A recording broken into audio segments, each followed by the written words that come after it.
Hey guys, welcome back to my channel. Today I'm going to review the anime anthology Junji Ito Maniac, Japanese Tales of the Macabre.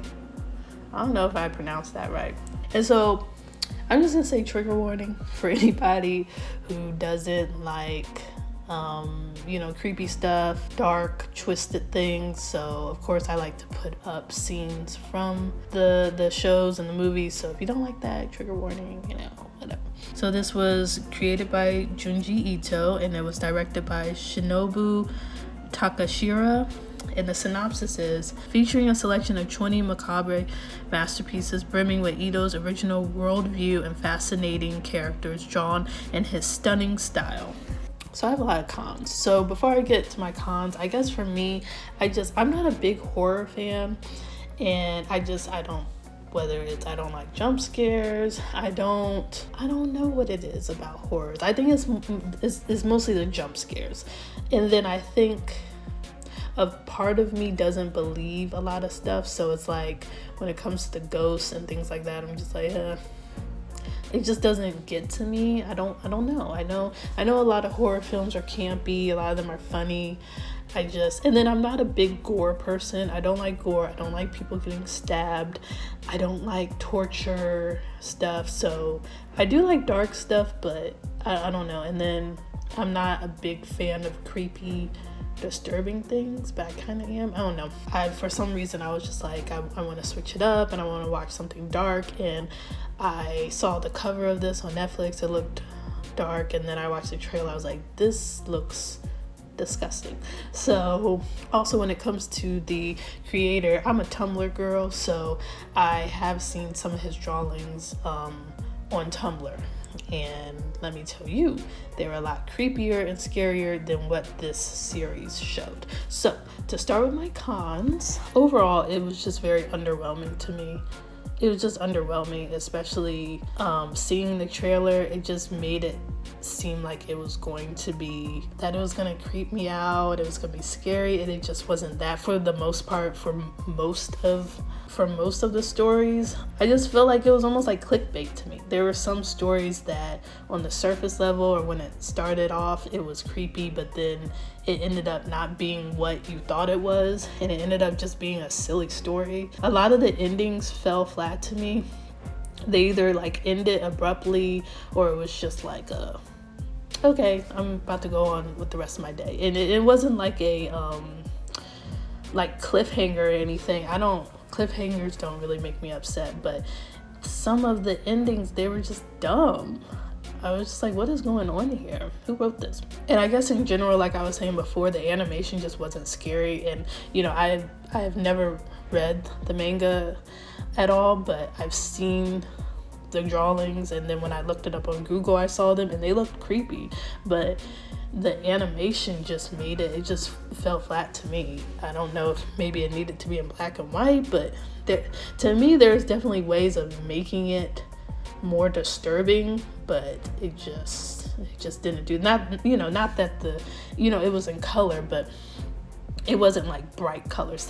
Now some stories were bright, but it's just something about the animation just didn't do it for me. And even though, okay, so this is kind of in the middle, I liked the song that was in the credits. It was a stupid song, but every time it ended, I just did like this stupid dance, but it just didn't match what was going on in the stories. It just didn't. It's just this very fast-paced kind of, I don't even know what genre that is. Kind of like pop in a way, and it just didn't match. Now the opening song was kind of like rock music, and it was all over the place. That made more sense than the credit song. So yeah, it just wasn't giving. So the pros, I still did like some of the stories, especially more towards the end, because for some reason, it was like I just didn't like those first 5 or 6. And if you watch this, like they said, there's 20 stories, but there's not 20 episodes. Some of the episodes split up the stories, like the first 10-15 minutes is one story, and then the next 10 minutes is another story. But some the whole 20-minute episode is about one story. But yeah, some of them were the ones that I liked. I liked the ending for some of them. It was a very like haunting ending. So some of the stories were good. I'll say specifically my favorites. So my favorites were, so the long hair in the attic. That was the first one where I was like, okay, finally, I like this episode. I liked Toontown, and I really liked Layers of Terror. I think that was probably my favorite one. Bully, I don't know how to feel. I don't know how to feel about Bully because I was ready to fight. I was ready to fight that woman when she was a little girl, and then when she got a grown-ass woman, I was ready to fight her, okay? But it was a good story. Allie, and then, yeah, that's it. I really, really, really liked Layers of Terror because, you know, when you kind of take out the very extreme and crazy aspects of that story, it's a very relatable story for some people. Not for me, but for some people, just the relationship, you know, with the mother and the younger daughter, it just made sense. I was like, there are people who are really going through this, and so it was very realistic. And then they added the horror aspect, like the horror aspect. Like this episode was creepy as hell, and I really wish that more of the episodes were like this. With the story Allie and even Bully, I think what I liked about it is that you of course didn't see the ending, like what exactly happened. And that makes it so like the audience, like we create the ending, and it's just like your imagination goes wild of what really could happen, especially Allie. That ending was cool. Like, I didn't really like the story, but that ending, I was just like, ooh, what happened, you know? But Bully, I was ready to fight, so, you know how that is now. Bully, the end of Bully was creepy as hell. When she came out with that face paint, I was ready to slap her. And then the ones that are kind of in the middle, like the hanging balloon, you know, is probably the most popular one out of all of these. How do I want to take hanging balloon? It's a little silly, and I guess I'm just in the middle with that one. It was just one of those like, what is going on? There's no way of getting out of this. I guess that makes it kind of fucked up because you're just kind of like, oh my gosh, you can't escape this. This is so disgusting. But I didn't really like it that much. Now I will say this was the one of the only ones that made me jump, because there was one part that made me go, oh shit. Tommy Photo was another one that was in the middle. I didn't like the ending, and really the whole episode didn't make any sense. And then let me tell you something about Sochi's beloved pet. The way that you can get me is show some creepy crawlers, because when I tell you, the fact that they ended with this pissed me off, because I was just like, that cat, first of all, with that centipede made me jump, and then that nasty, and I'm not putting the picture up, that we all know what he brought to the house. I jumped so hard.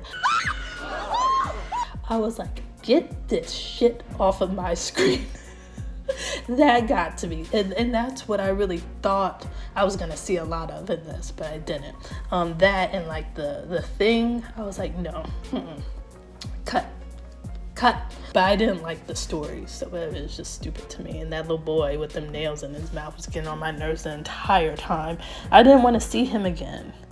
Like, I was like, why am I seeing this little boy? Overall, if this creator, Junji Ito, if Mr. Ito has any more stories, I would like to see it animated, because it's very interesting, but I just wish it was written better. I wish there were better endings, at least. It's like the endings were killing me. They were just killing me. And then that dumbass song came on right after, and I'm just like, what the hell? While I was dancing. But overall, I would give this show with this long title 7.5 out of 10. So yes, so if you've seen this series, the anthology, let me know what you thought below. And if you have read the manga comics, what did you think about the animated series compared to that? Your pros, your cons, let me know what you thought, you know. And if you would like me to review similar, you know, projects to this. And yeah, so like, comment, and subscribe, and look forward to my next video. Thanks for watching.